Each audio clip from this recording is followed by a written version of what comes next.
E agora, você acompanha pela Rádio Rio de Janeiro o programa Estudo das Obras de André Luiz. Vamos refletir sobre o livro Nosso Lar. Produção e apresentação, Tereza Cristina e Marco Antônio. Olá, caros ouvintes da Rádio Rio de Janeiro. Começando o estudo do livro Nosso Lar, pelo espírito André Luiz, psicografado por Francisco Cândido Xavier.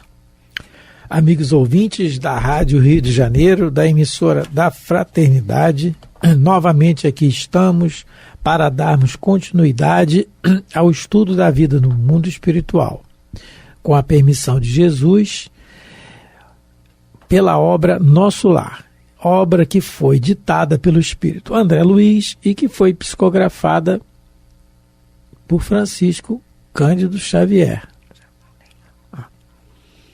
Nós estamos no capítulo 28, já no final, não prometendo que vamos terminar hoje, mas estamos no final.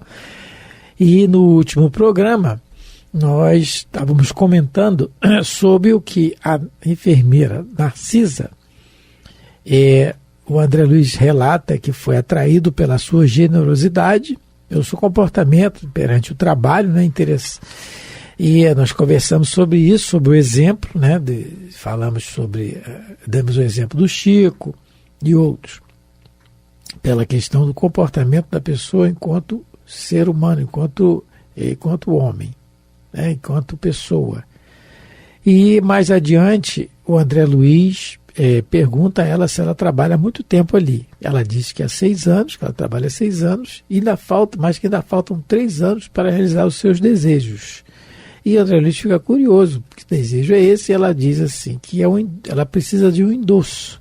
Ela precisa de um endosso para que o desejo dela se realize. O endosso, ela precisa de alguém que seja um aval, um seja o avalista dela, o fiador. O avalista. É como se ela não pudesse pagar algo e precisasse de um cheque especial, vamos dizer assim. E nós comentamos que como ela já trabalha há 6 anos e alguns meses, nas câmaras de retificação, nós até citamos que a tarefa se agiganta quando o preparo é maior, né?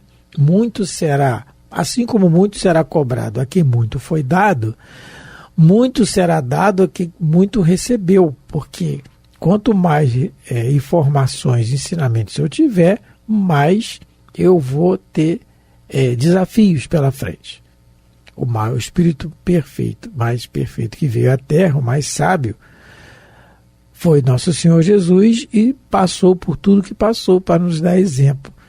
Então, quanto mais, e nenhum espírito superior que veio à Terra, nenhum, e é superior por quê? Que a gente chama de superior? Pelo exemplo de vida que dá. Passou por facilidades, teve suas facilidades. Não, todos tiveram suas dificuldades. Por quê? É para nos dar exemplo. Aqui é a escola do aprendizado. Não é? Então, por isso que nós estamos aqui, que ela vai dizer depois, daqui a pouco, o endosso, que endosso é esse, e aí a gente vai concluir no raciocínio o porquê de tanto trabalho que ela está tendo para ter essa oportunidade de realizar o desejo. Vão ser quase 10 anos lá nas câmaras de retificação. Né? Uhum. Então, continuando no parágrafo 33. Preciso um endosso muito sério. O que quer dizer com isso? Perguntei interessado. Então, André Luiz quer saber que endosso é esse. Aí ela continua. Preciso encontrar alguns espíritos amados na Terra para serviços de elevação em conjunto. Ora, e aí a gente dá uma paradinha. Ora, se ela trabalhou quase 10 anos nas câmaras de retificação, vai trabalhar, né? Na hora que reencarnar, ela vai trabalhar quase 10. São 6 mais 3. Já trabalhou 6, mas tem mais 3. Em alguns meses. Nas câmaras de retificação, e após esses 10 anos quase, ela vai para encontrar espíritos amados, é porque vão que espíritos amados por ela. Mas vão ter dificuldades aí nesse reencontro, com certeza. Por isso que ela está se preparando tanto. Por isso. Então, a gente pode ver a questão da família nisso aí. Porque se é para reencontrar alguns espíritos amados, provavelmente vai ser na sua família. no seu convívio. Sim. Porque se não fosse assim, não tinha necessidade de tanto preparo, não é? Nós podemos raciocinar assim. E na questão da família, o Emmanuel nos diz no livro Pão Nosso, no capítulo 117, ele diz assim: a luta em família é problema fundamental da redenção do homem na Terra. Ó, ele já vem dizendo assim, a redenção do homem na Terra se faz através da luta em família. Como seremos benfeitores de 100 ou 1000 pessoas se ainda não aprendemos a servir 5 ou 10 criaturas? Esta é a indagação lógica que se estende a todos os discípulos sinceros do cristianismo. Então o raciocínio dele é assim: como é que a gente vai ser benfeitor de 100 ou 1000? Mas aí a gente pode perguntar, eu vou ser benfeitor de 100 mil? Sim, a nossa fatalidade é o progresso, sempre.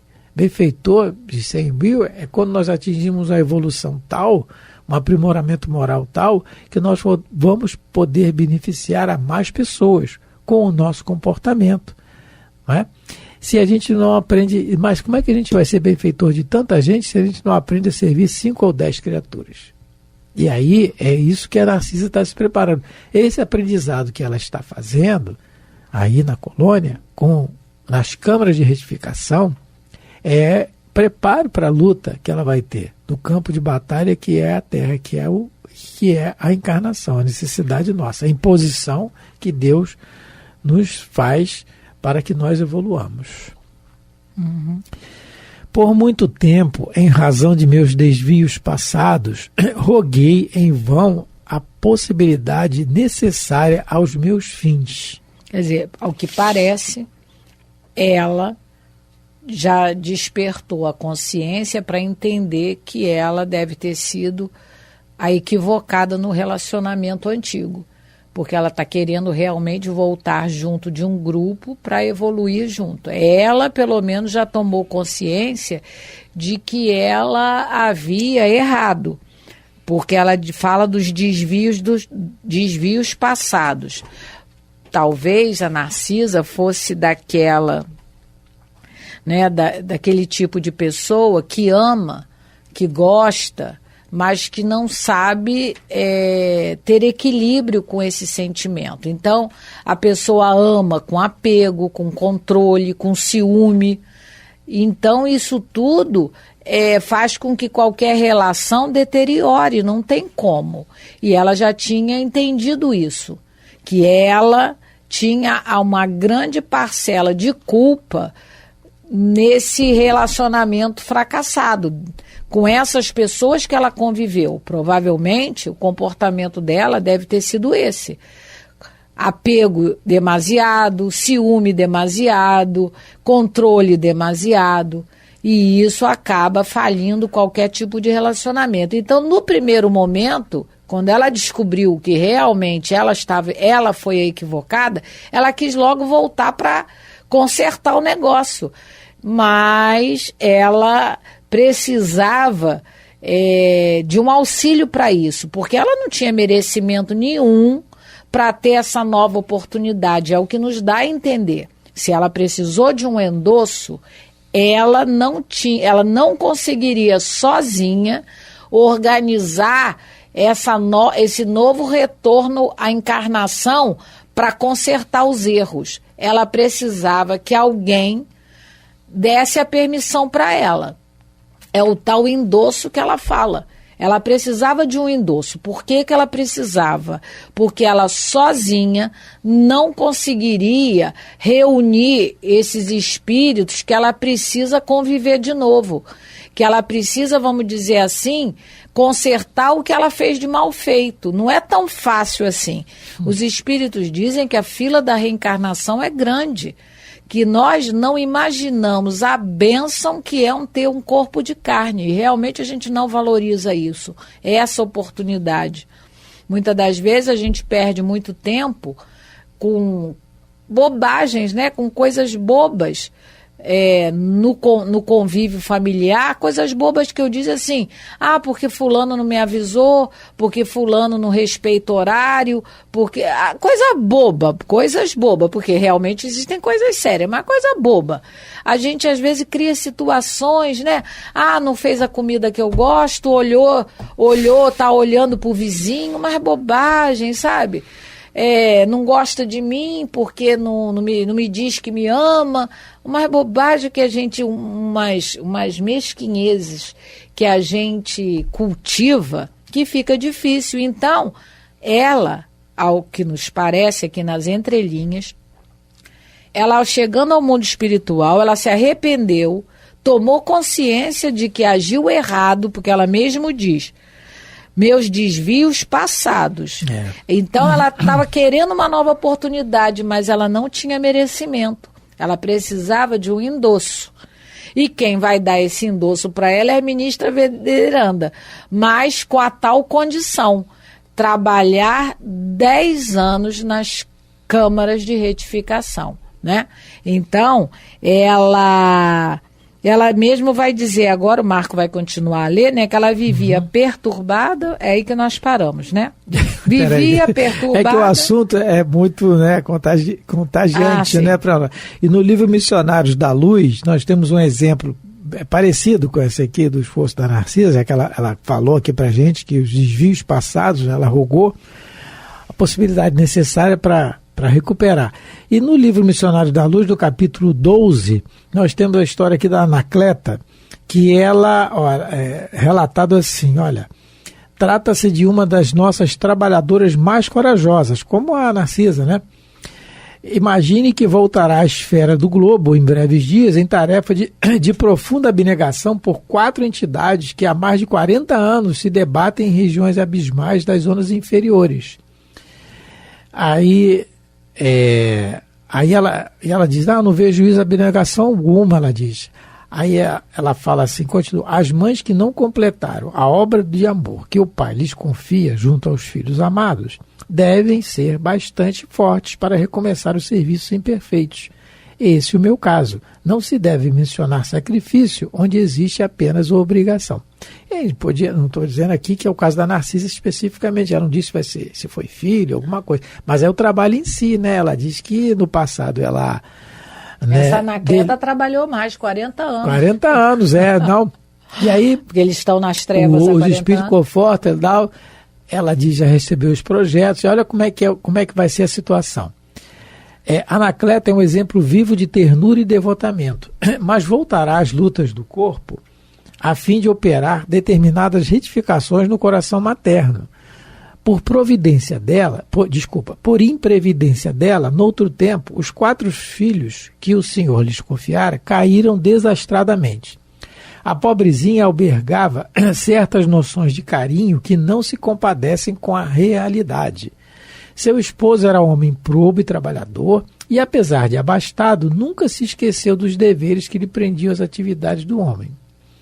De bem, em geral, caracterizava-se por uma energia sempre construtiva, mas a esposa, que é a Anacleta, embora devotadíssima, contrariava-lhe a influência no lar, viciando o afeto de mãe com excessos de meiguice desarrazoada. E, como consequência indireta, 4 almas não encontraram recursos para a jornada de redenção. 3 rapazes e uma jovem, cuja preparação intelectual exigia os mais árduos sacrifícios, caíram muito cedo em desregramentos de natureza física e moral, a pretexto de atender a obrigações sociais. Então ela faliu como mãe por causa dos excessos de carinho. Aí olha como é que vai ficar a situação depois. Olha, aí ela se arrepende, trabalha, né? Trabalha pelo jeito 40 anos. Isso, trabalha 40 anos, né? Porque se eles estão na situação inferior a 40 anos, ela ficou trabalhando 40 anos. Então, ela vai e continua a tarefa. Ela se arrepende, reconhece o erro, como a Narcisa fez, e ela vai ter que resgatar isso, né? Então, com essas 4 almas que estão em regiões trevosas. E aí vão vir com todas as dificuldades que vão vir junto dela, para ela resgatar, não é? Então, é isso, o exemplo que a gente está dando, um parâmetro, que tem no livro Missionários da Luz.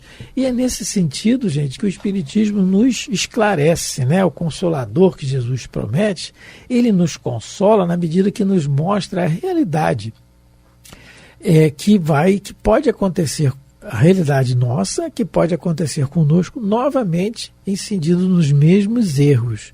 Então, são os exemplos que eles nos dão. Numa reunião mediúnica, por exemplo, o dialogador está falando com o espírito, o que aconteceu e tal. Aí, a oportunidade de alguns de ter isso, porque o certo, a recomendação dos espíritos é que a reunião mediúnica seja em ambiente fechado. E alguns de que frequentam a reunião, nem todos.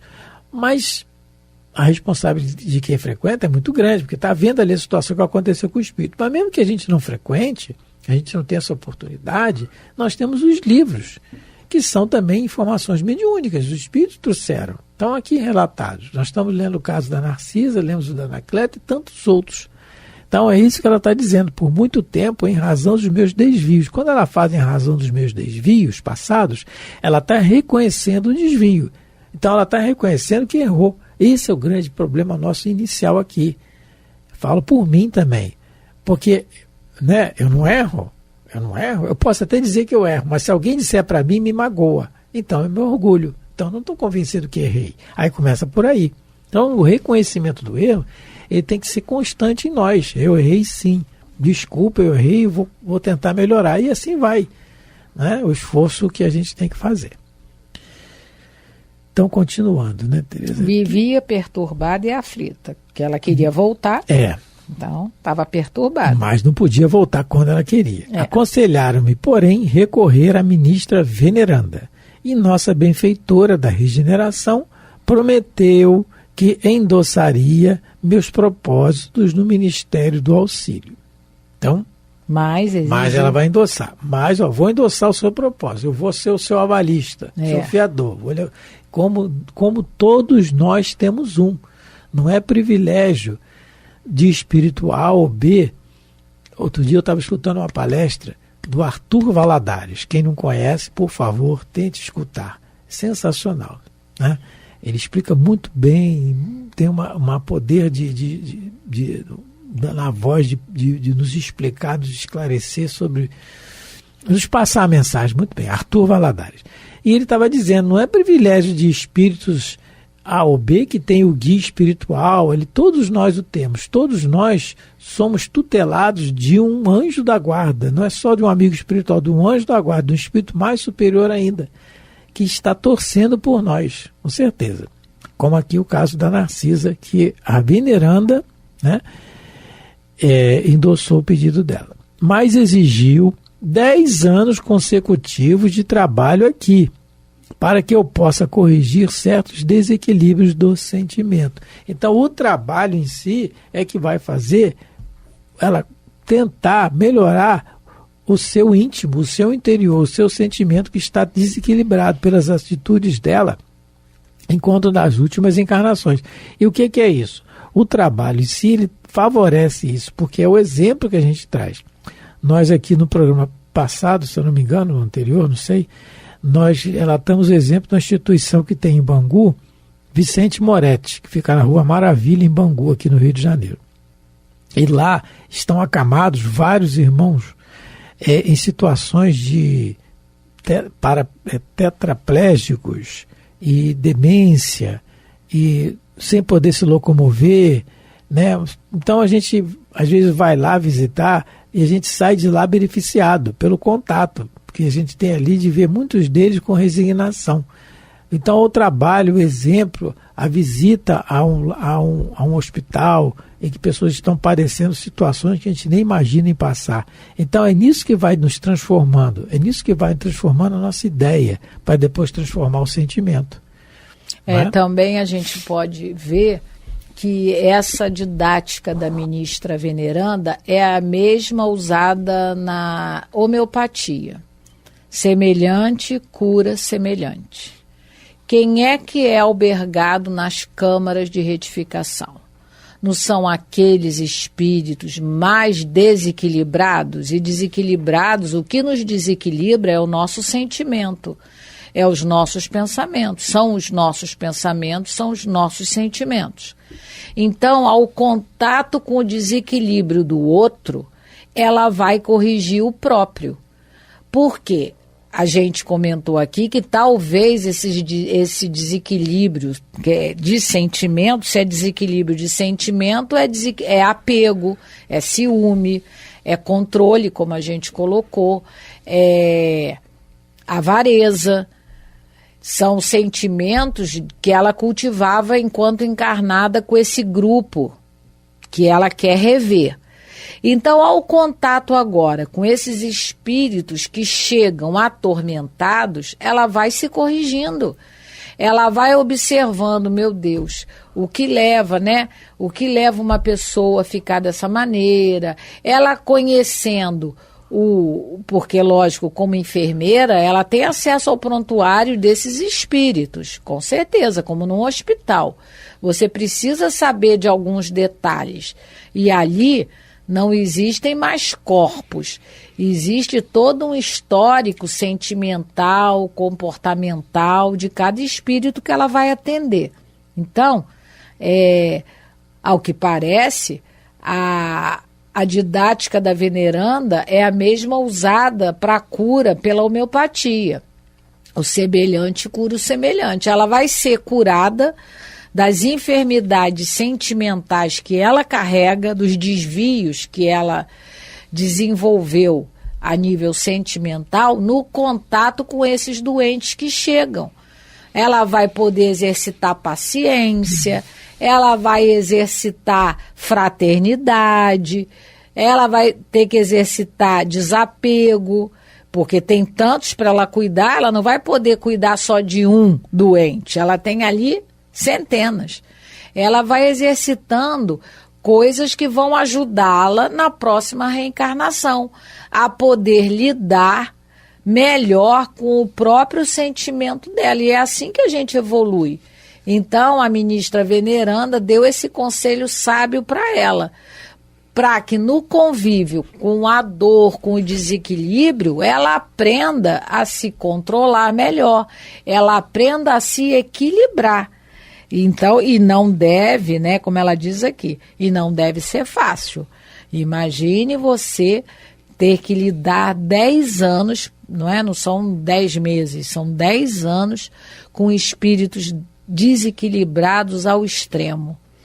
Tem que ter muita abnegação, muita vontade de melhorar, porque nem todos passam por essa situação. A Narcisa, ela é o exemplo de alguém que faliu muito, como o exemplo que o Marco deu da Anacleta, que faliu com os filhos. Aqui a gente não sabe com quem eram esses espíritos, que nível de relacionamento ela tinha com esses espíritos que ela não soube lidar. A Anacleta era com os filhos. Então, as duas, a Anacleta, ao que parece, precisou de mais tempo, porque são 40 anos. Aqui, o que parece é que depois dos 10 anos, ela vai poder realmente ter uma nova oportunidade, porque ela não quer ver só. O André Luiz quer ter notícia. Ela não. Ela já entendeu que ela precisa reparar o que ela fez de errado, como a Anacleta, né? Ela já quer reparar. Ela já se prontificou para voltar e tentar acertar tudo que ela errou.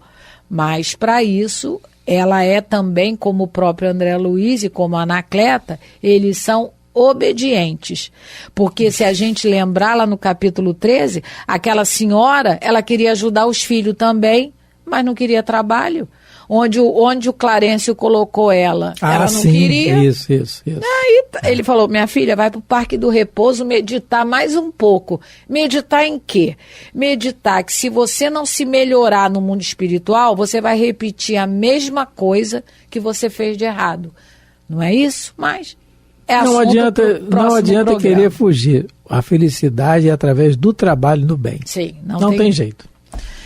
Isso, vamos nos muito despedir, teimosos, mas vamos melhorar. Agradecendo a todos a companhia, desejando a todos muita paz de Jesus, muita tranquilidade. Muito obrigado mais uma vez pela atenção, pelo carinho, pela paciência de nos ouvir. Fique com Deus. A Rádio Rio de Janeiro apresentou o programa Estudo das Obras de André Luiz. Produção e apresentação, Tereza Cristina e Marco Antônio.